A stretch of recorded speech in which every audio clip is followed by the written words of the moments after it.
Monggo kami aturkan.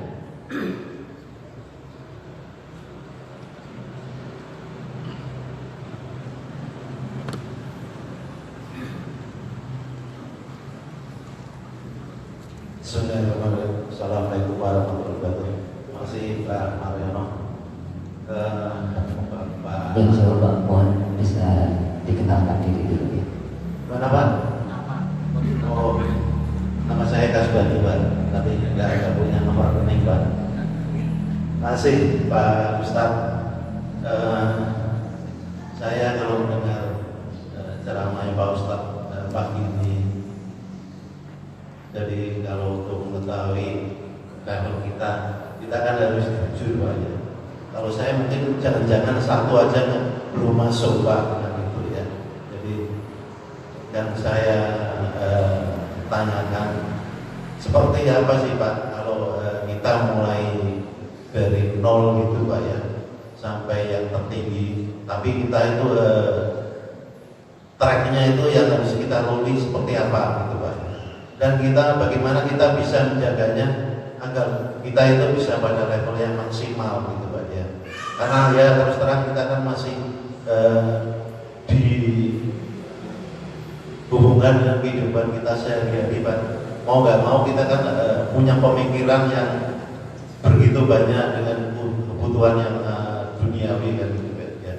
Kecuali kalau kita mungkin sudah bukan di tempat yang ramai gitu, mungkin di mana, jadi kita mungkin pikiran kita sudah tidak terganggu dengan kehidupan yang sehari-hari. Jadi kita keluar dari masjid ini sudah banyak setannya Pak gitu ya.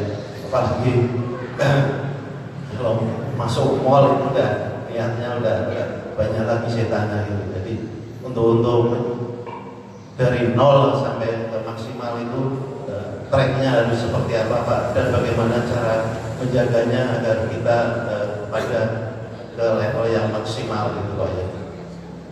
Dari saya itu aja Pak. Terima kasih Pak. Wassalamualaikum warahmatullahi wabarakatuh. Selanjutnya, monggo Bapak Ibu yang memberikan pertanyaan kedua, silakan.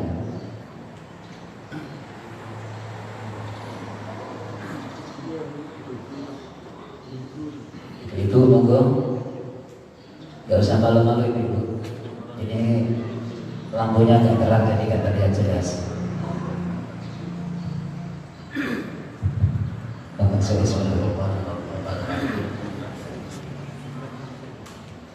Sadanipun matur nuwun, terima kasih atas paparannya yang bisa membuat kita meningkat lebih cerdas dalam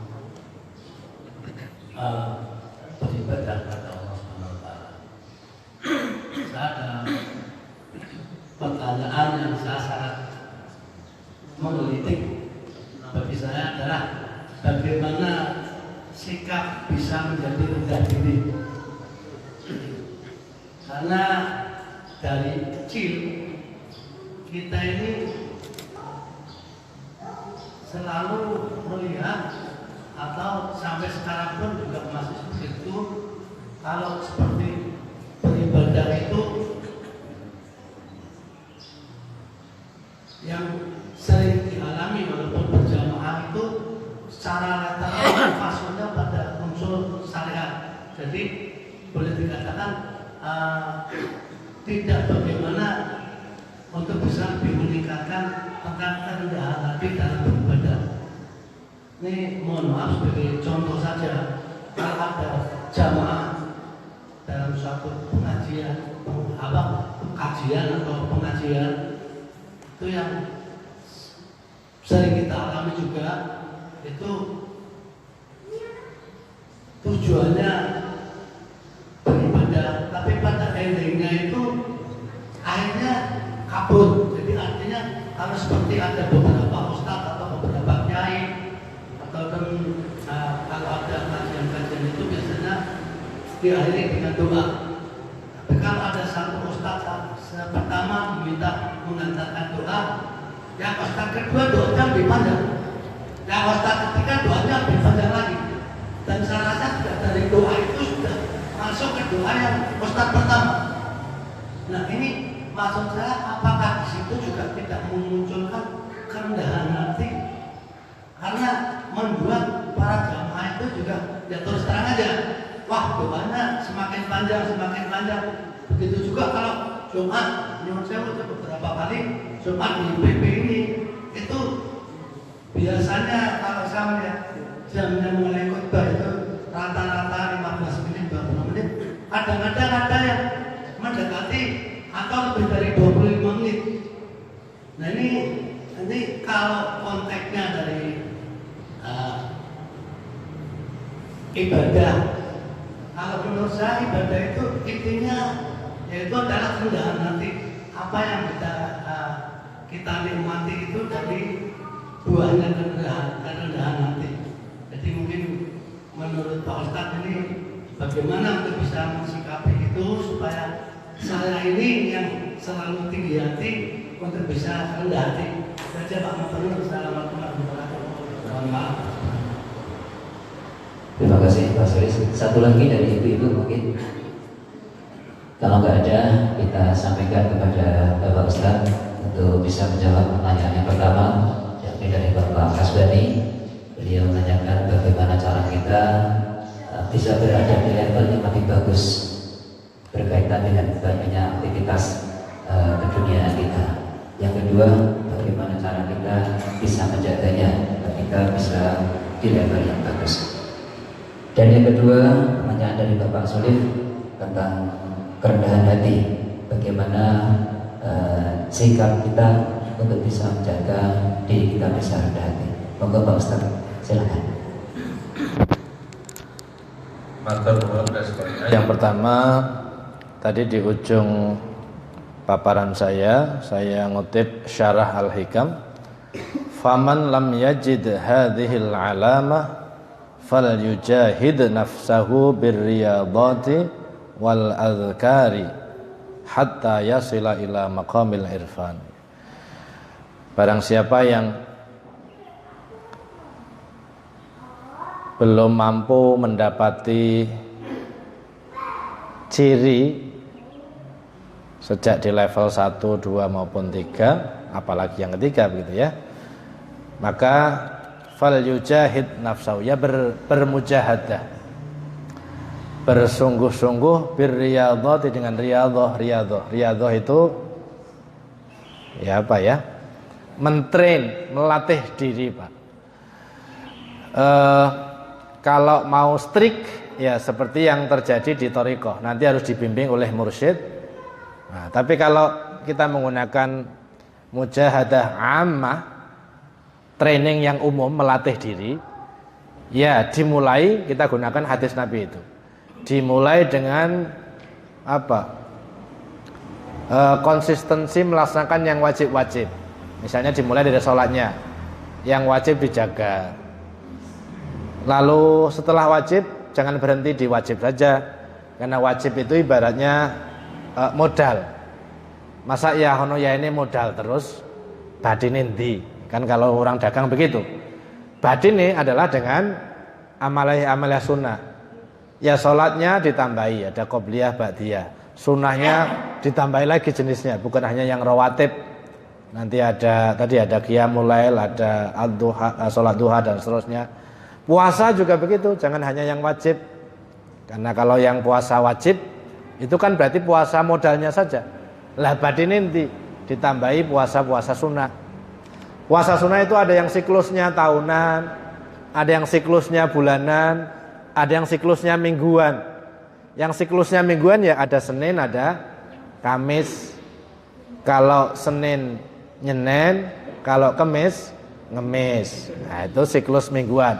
Atau kalau ngikuti Nabi Daud itu, puasa Nabi Daud, bukan Daud orang petani itu lagi Daud. Sehari puasa, sehari enggak. Sehari puasa, sehari enggak. Itu impas. Berarti separuh. Jadi hidup kita ini kita bagi dua. Hidup kita bagi dua, yang separuh puasa, yang separuh enggak. Nah, itu kalau mampu. Ya kalau enggak mampu ya tadi yang Senin Kamis. Kalau enggak mampu yang siklus bulanan. Terus gitu. Bisa puasa di tengah bulan, ayyamul bid, atau awal akhir bulan, wabil khusus di akhir bulan lah ya. Puasa di akhir bulan. Monggo. Jadi dengan beriyadah, nggak ada yang instan, Pak. Karena ini sama dengan pendewasaan keagamaan. Orang dewasa, mohon maaf, orang dewasa itu kan harus ada proses pembelajaran. Dewasa itu tidak hanya diukur dari umurnya 40, 45, atau jenggerengnya sudah jadi bapak, belum tentu. Nyun sewu ada bapak-bapak yang cara berpikirnya masih anak-anak malah remaja. Tapi ono remaja sing lebih cepat dewasa begitu ya. Nah, ini kita maksudnya supaya keberagaman kita lebih dewasa. Karena begini, ini loh, janjane ora ibadah wis to, ora salat, ora poso, ora haji. Kira-kira dikai bekal hidup ndak sama Allah? Dikasih. Loh, malah kadang-kadang ora salat, ora poso, ora haji, sugih nemen kok. Ya kan? Nah, sekarang eman-eman awake dhewe poso, awake ibadah, aja dibarterke karo duniawi. Sebab urusan duniawi itu ana rumusnya. Siapa yang bersungguh-sungguh dikasih Allah Ar-Rahman. Nyun sewu, kafir itu loh, kafir. Lah kalau dia berdagang dengan sungguh-sungguh, menggunakan ilmu perdagangan yang baik, istiqomah, konsisten, tidak buru-buru hidup glamor, sugih, Pak. Nyun sewu, saudara kita dalam hal ini, teman-teman kita yang dari Cina, itu lebih strict dalam menjalankan bisnis. Walaupun nyun sewu, ada yang belum muslim juga gitu.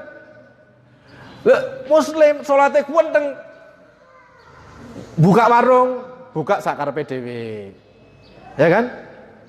Harganya enggak jelas. Barangnya juga enggak jelas. Ya enggak ngikuti rumus Ar-Rahman. Jadi Allah Ar-Rahman, Allah yang Maha Pengasih di dunia ini kepada siapa saja yang mengikuti ilmunya. Ya kan? Lah nanti kalau di akhirat Ar-Rahim. Nah, kita maksudnya begitu. Makanya kalau kemudian kita bilang begini, iya ya, sholat wajib, sholat sunnah, sholat duha, qiyamul lail. Nek trimo dibarterke karo ya Allah naikkan jabatan. Man. Kalau main naik jabatan ya disiplin. Tunjukkan kinerja yang bagus. Bangun relasi yang kuat. Wong Dale Carnegie itu aja ngasih buku bagus kok ya. Mau jadi menaklukkan orang, nggak usah pakai wirid. Loh, memang iya kadang-kadang pakai wirid lah. Oh no, bisa juga, Pak. Mau ini dapat ini, kan? Mau naklukkan orang itu dibacakan ini, ya bisa saja. Tapi ya masa mau gitu-gitu juga gitu? Sudah zaman gini gitu, sudah zaman now. Jadi maksudnya begitu, supaya itu yang pertama. Yang kedua, mari kita luaskan space dan rentang keberagaman bukan hanya di tempat-tempat yang lahiriahnya tempat keagamaan, jangan di masjid. Ya kan? Takwa itu bukan hanya di masjid. Apalagi hanya masjid at-taqwa tok, salah, Pak. Takwa itu di mana-mana. Lah yang berat itu justru ketika sudah keluar dari masjid. Dan itu normal, Pak. Dulu ada sahabat, jangankan kita, Pak. Ada sahabat Abu Bakar dan seorang sahabat lain, Hanzalah kalau tidak salah namanya. Itu dia malam-malam keluar rumah. Dilane kepethuk. Mau qiyamul lail kepada, "Loh, Mas, sampean kok tangi?" "Iya iki aku lagi mikir." "Mikir napa jenengan?" "Lah ya aku mikir, awake dhewe iki nek pas cedhak karo Kanjeng Nabi, Masya Allah, rasane swarga ketok, neraka ketok. Dan semangat untuk ibadah itu tinggi sekali. Rasane pengen zikir terus. Nek dekat karo Kanjeng Nabi. Tapi begitu jauh kok wassalam. Begitu udah lihat pasar, begitu udah lihat, lah kok hilang. Loh, sampean ya ngoten toh? Ya sama. Nah, kalau begitu ayo kita lapor ke Nabi. Zaman itu masih ada Nabi, Pak. Kira-kira sama dengan keluarnya panjenengan itu. Apa jawab Nabi? Saya sampaikan apa mboten iki? Oh, terus ya. Nek menawa lain waktu. Ya memang begitu, karena dalam diri kita ada nafsu, ya. Fa'alhama fujur. Karena itu butuh mujahadah. Nah, teknisnya Bapak Ibu sekalian seperti ngecas. Nyon sewu, kalau jenengan bawa HP, nopo selalu dicolokkan ning listrik? Ndak kan? Nah, supaya jenengan yakin bahwa baterainya terus bisa on, tadi malam dicas sampai penuh.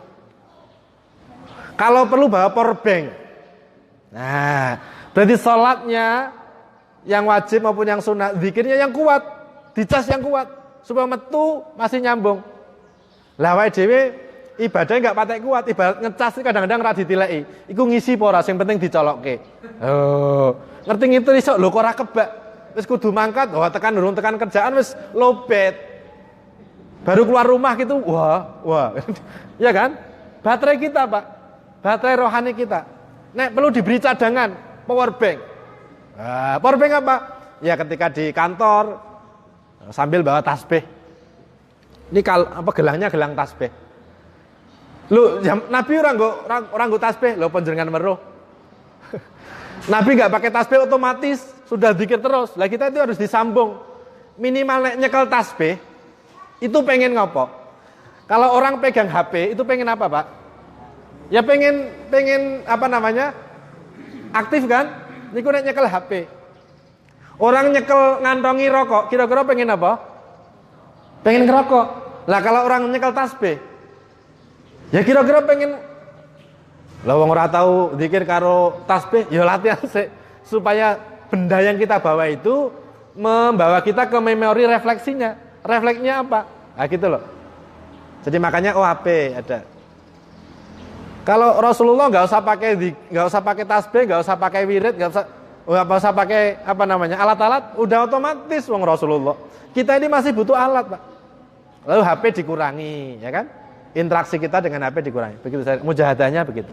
Nah yang terakhir, wah jamnya udah kelewat.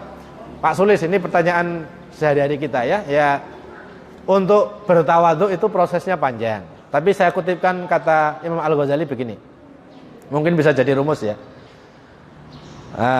Kalau kita ngelihat orang, ini dalam hal ibadah.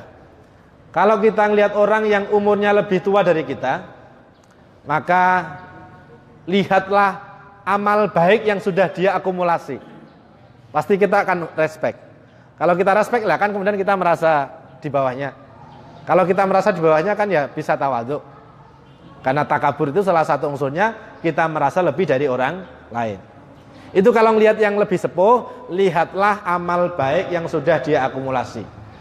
Tapi kalau ngelihat orang yang di bawah kita umurnya, lihatlah keburukan yang dia akumulasi. Pasti lebih sedikit dibanding kita. Nah, itu rumus. Jangan dibalik. Kalau ngelihat orang yang lebih sepuh, wah sampean dosane wis oleh akeh, Pak. Atau lihat anak yang lebih kecil, lah sampean ki pira to ngibadahi? Weruh masjid iki kapan tolak? Ya wingi sore. Wah, salah. Sampun nggih, saya kira begitu. Jadi bukan dalam rangka istilahnya ulah kok sok men, bukan. Supaya level keagamaan kita meningkat. Njaluk surga terus, wong kuwi urung mesti entuk. Dijauhkan dari neraka terus. Tapi ya jangan berhenti hanya di situ.